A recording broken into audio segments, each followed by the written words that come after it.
my grandmother did something to her. Kitchen sink every single Sunday night. 7 drops, no more, no less.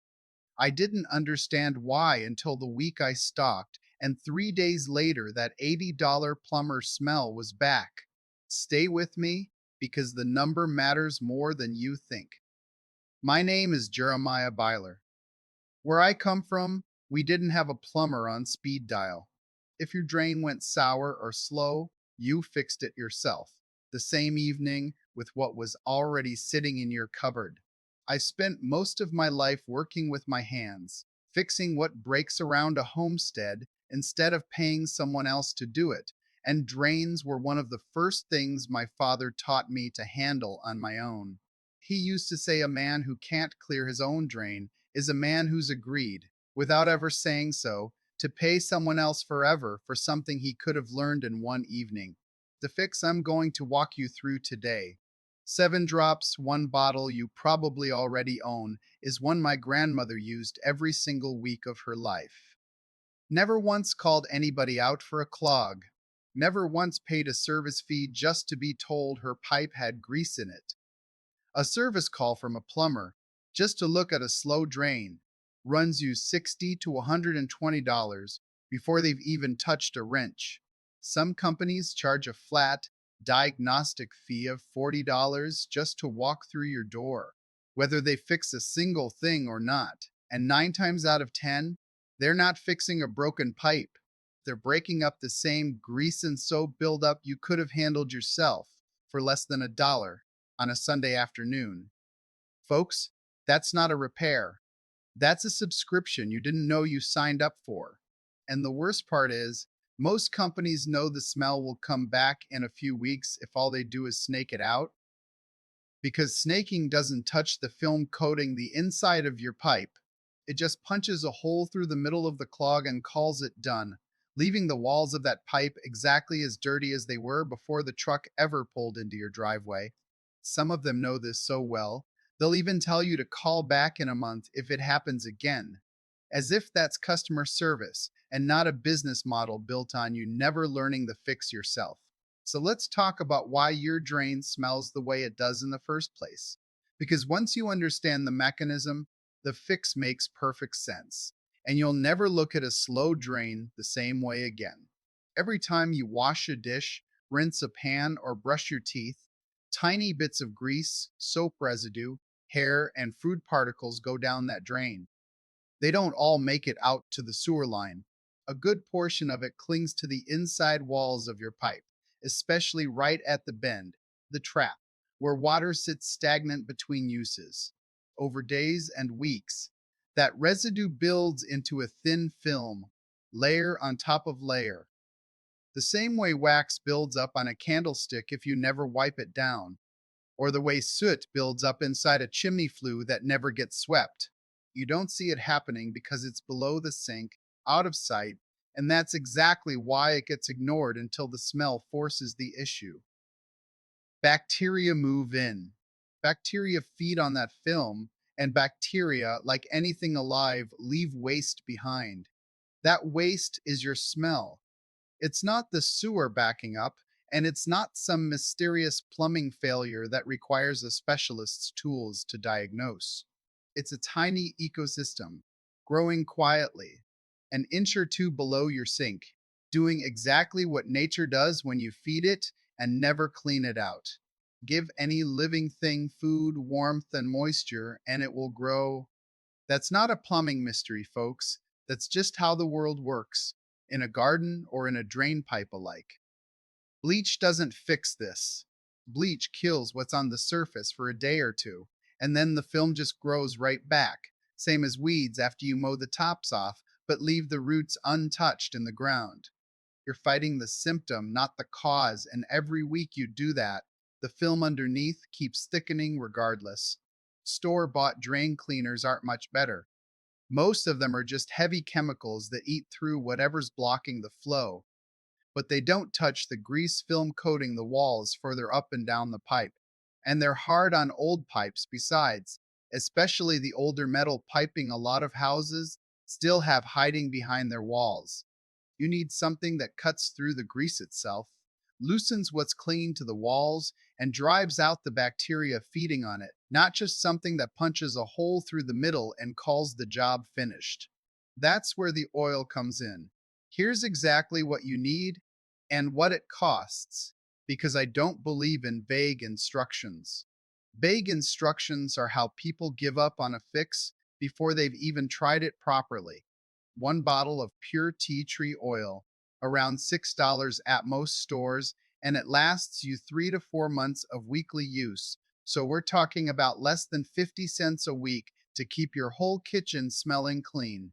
1 cup of baking soda, pennies out of a box you likely already have in your fridge or pantry, since most folks keep one there anyway to cut down on fridge odor.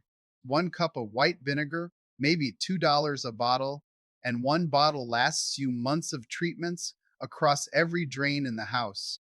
And a kettle of water, boiled. That's the entire list. No special tools, no trip to a hardware store, nothing you can't find within arm's reach of your own kitchen sink this evening. Here's how my grandmother did it, and how I still do it in my own kitchen every week without fail, rain or shine. Boil a full kettle of water, about 4 cups.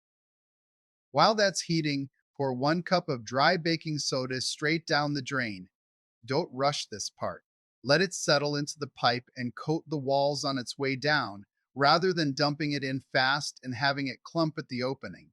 Follow the baking soda with 1 cup of white vinegar, poured slow and steady, not dumped all at once. You'll hear it start to fizz and work almost immediately. That's the vinegar reacting with the baking soda, and that reaction is what breaks the grease film loose from the pipe walls. Let it sit and work for a full 10 minutes. Don't touch the tap, don't run water. Just let the reaction do its job undisturbed while you go do something else in the kitchen. Now, the 7 drops. Take your tea tree oil and drop 7 drops. No more, no less. 7 is the number that cuts grease without overwhelming the pipe or wasting the oil, directly into the drain opening, letting each drop on its own rather than pouring it in a stream. I've tried more and it doesn't work any faster. I've tried less and it doesn't finish the job. 7 is what works, and I stopped questioning it a long time ago. Pour your boiled water down slow in a steady stream, not all at once. The heat carries the oil down through the whole length of the pipe, past the trap, into the section where the smell actually lives, not just the first few inches you can reach with a brush. Tea tree oil is naturally antibacterial. It doesn't just mask the smell, folks, it kills the bacteria that's producing it in the first place, root and all, not just the surface you can smell from above the sink. Do this once a week, same day, same time, and within 2 weeks, that smell is gone for good. Not covered up, not masked with a burst of fake lemon scent for an hour that fades by supper. Actually gone, because you've removed the thing causing it instead of hiding it. Now, a bonus trick. One my father taught me for when a drain isn't just smelling, it's running slow, taking its time to clear a sink full of dishwater, sitting there while you wait and wonder if you'll need to call someone after all. Take an old citrus peel, orange or lemon, and grind it up with a ½ cup of coarse salt, either in an old grinder you don't use for food anymore or just chopped fine with a knife on a cutting board. Feed that mixture down the drain dry before you run any water once a month. The salt scrubs the pipe walls physically as it moves through with the water, working almost like sandpaper against the buildup, and the citrus oil in the peel does the same grease cutting work as the tea tree for free out of your own kitchen scraps you'd otherwise throw straight into the compost. A slow, smelly drain isn't a plumbing emergency. It's a maintenance problem, and maintenance problems are the ones the service industry makes the most money from because they can keep charging you for the same fix over and over instead of teaching you the one habit that stops it from coming back for good. One bottle of tea tree oil, $6, lasts you months. One plumber visit, minimum $60, and that's before parts or a second visit when the smell creeps back in 3 weeks because nobody actually cleaned the pipe walls. Do that math over a single year, and you're looking at the difference between spending $24 total or paying out several $100s in repeat visits for a problem that never actually needed a professional in the first place. The math isn't complicated, folks. It's just not something they're in a hurry to explain to you. Because a customer who never calls back isn't a customer they can bill again next month. So here's what I want you to do this weekend: no excuses, no putting it off until next month when the smell's already back and you've forgotten this video entirely.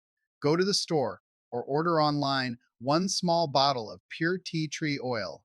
Don't substitute a synthetic tea tree scented cleaner. It has to be the real oil for the antibacterial effect to work. Pick a day this week. Sunday evening works well, right before the new week starts. And do the baking soda, vinegar, and 7-drop oil treatment on every drain in your house. Kitchen, both bathrooms. Don't skip the shower drain because it builds the same film everyone else does, just with more hair mixed in. Set a reminder on your phone, same day next week and the week after that.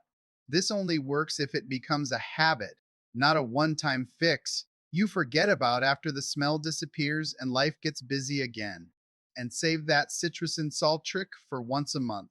For any drain that's running slow instead of just smelling, and let it work alongside your weekly treatment rather than replacing it. Do that, and I promise you that sour smell won't be coming back to visit your kitchen again. Now, next time, I want to show you the old trick we use to keep flies out of a kitchen without a single can of spray. No chemicals, no smell, just something growing right outside your back door that the English have forgotten about entirely, even though it worked better than anything sitting on a store shelf. If that sounds like something you want to know, drop a comment below and let me know, and I'll see you folks next time.